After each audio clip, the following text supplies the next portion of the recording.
நான் என் காதலரிடமிருந்து ஒரு மிகப்பெரிய ரகசியத்தை மறைத்தேன், அது மிகவும் மோசமான முறையில் முடிந்தது. நாங்கள் டேட்டிங் செய்யத் தொடங்குவதற்கு முன்பே, என் சிறந்த தோழியும் அவளுடைய காதலருடனும் நான் ஒரு முச்சரி உறவில் ஈடுபட்டேன். அது இருதரப்பு சம்மதத்துடன் பாதுகாப்பாக நடந்தது, நாங்கள் அனைவரும் நெருக்கமாகவும் இருந்தோம். பிறகு நான் என் புதிய காதலரை சந்தித்தேன். நாங்கள் முதலில் ஒரு தற்காலிக உறவாகத் தொடங்கினோம், பிறகு நண்பர்களாக இருந்தோம். இறுதியில் அது ஒரு உண்மையான காதலாக மாறியது. பிரச்சனை என்னவென்றால், நான் உறவு கொண்ட அதே ஜோடியுடன் அவருக்கும் நெருக்கமான நட்பு ஏற்பட்டது. நாங்கள் நால்வரும் எப்போதும் ஒன்றாகவே நேரத்தைச் செலவிட்டோம். ஒரு மிகப்பெரிய ரகசியம் எங்கள் இருவருக்கும் இடையே இருப்பதை எண்ணி நான் மனதளவில் மிகவும் சிரமப்பட்டேன்.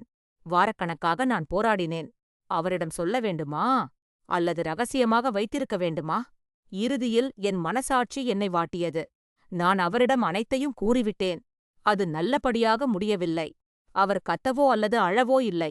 மாறாக என்னை விசாரணை செய்தார். அன்று இரவு நடந்த ஒவ்வொரு உடல் ரீதியான விவரத்தையும் நுணுக்கங்களையும் அவர் கேட்டார். அவர் ஒரு சாட்சிய அறிக்கையை தயாரிப்பது போலவே எனக்குத் தோன்றியது. நாங்கள் பல நாட்களுக்கு பேசவில்லை.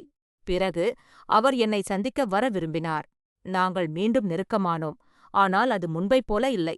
அது மிகவும் உணர்ச்சியற்றதாக, கோபமாக இருந்தது. அங்கு அன்பு என்பதே இல்லை. அதன் பிறகு நாங்கள் பிரிந்து விட்டோம். நான் அமைதியாக இருந்திருக்க வேண்டுமா அல்லது சிறிது காலம் தனிமையில் இருக்க வேண்டுமா என்று இப்போது யோசித்துக் கொண்டிருக்கிறேன்.